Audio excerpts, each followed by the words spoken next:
Friends, இதை first time நம்ம சேனலை வாட்ச் பண்ணுங்கள், மறக்காமல் நம்ம சேனலை சப்ஸ்கிரைப் பண்ணுங்கள். ஸோ இன்றைக்கி பார்க்க போகிற ரெசிபி என்னென்னா ஃபிஷ் ஃப்ரை கிரேவி தான் வந்து பார்க்க போகிறோம். ஸோ வீடியோ ஸ்கிப் பண்ண பாருங்கள், வாங்க வீடியோக்குள்ளே போகலாம்.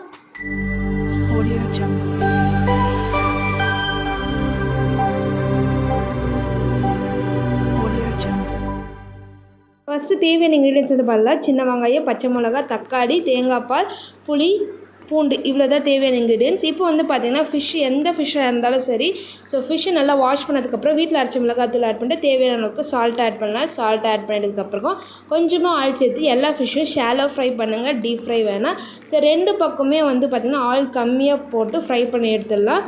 ஸோ ஃப்ரை பண்ணதுக்கப்புறமா ஒரு மிக்ஸி ஜாரில் சின்ன வெங்காயம், பூண்டு, பச்சை மிளகாய் இது எல்லாமே கொரப்பாக அரைச்சி எடுத்துக்கலாம். அரைச்சி எடுத்ததுக்கப்புறமா நான் ஒரு பவுலில் புளி தண்ணி கரைச்சி வச்சுருக்கேன். அந்த புளி தண்ணியில் இந்த மிக்ஸை வந்து ஆட் பண்ணிடுறேன். மிக்ஸ் ஆட் பண்ணதுக்கப்புறமா 3 தக்காளி நல்லா வந்து அரைச்சி எடுத்துக்கிறேன் நான்.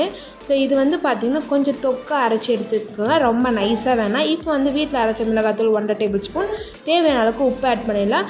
மிளகாத்தூள் வீட்டில் அரைச்ச மிளகாத்தூள்னா தனி மிளகாத்தூள், தனியாத்தூள், கொஞ்சம் போல் மஞ்சள் ஆட் பண்ணிக்கோங்க. இப்போ வந்து கொஞ்சமாக வந்து ஆயில் ஆட் பண்ணிவிட்டு சோம்பு 1 டேபிள் ஸ்பூன், சின்ன வெங்காயம், பூண்டு, கருவேப்பிலை ஆட் பண்ணி நல்லா மிக்ஸ் பண்ணிடலாம். இது நல்லா பொரிஞ்சு வந்ததுக்கப்புறமா நம்ம வச்சு இந்த பேட்டரை ஆட் பண்ணிட்டு நல்லா ஆயில் ஃப்ளோட் ஆகி வரட்டும். ஸோ எல்லா ஆயில் ஃப்ளோட் ஆகி வந்ததுக்கப்புறமா வந்து பார்த்திங்கன்னா தேங்காய் பால் வந்து ஆட் பண்ணிடலாம். ஸோ தேங்காவை வந்து பால் எடுத்து அதை ஆட் பண்ணிட்டு ஃப்ரை பண்ண ஃபிஷ்ஷை வந்து ஆட் பண்ணிடலாம். ஸோ எல்லோரும் கேட்பாங்க, இந்த மாதிரி ஃப்ரை பண்ணி ஆட் பண்ணால் ஃபிஷ்ஷோட ஃப்ளேவர் வருமானு சொல்லிட்டு. சூப்பராக வரும், ட்ரை பண்ணி பாருங்கள். ஸோ இந்த மாதிரி எல்லா ஃபிஷ்ஷையும் நீங்கள் ஆட் பண்ணிட்டு லாஸ்ட்டாக வந்து பார்த்திங்கன்னா கொத்தமல்லி ஆட் பண்ணிடலாம்.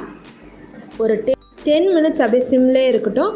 அப்போது வந்து பார்த்திங்கன்னா எல்லா ஃப்ளேவரும் என்ஹான்ஸ் பண்ணி உங்களுக்கு சூப்பரான ஒரு கிரேவி கிடைக்கும். ட்ரை பண்ணி பாருங்கள். ட்ரை பண்ணி பார்த்து கமெண்ட் பாக்ஸ் கமெண்ட் பண்ணுங்கள். மறக்காமல் நம்ம சேனல் சப்ஸ்கிரைப் பண்ணுங்கள். தேங்க்ஸ் ஃபார் வாட்சிங்.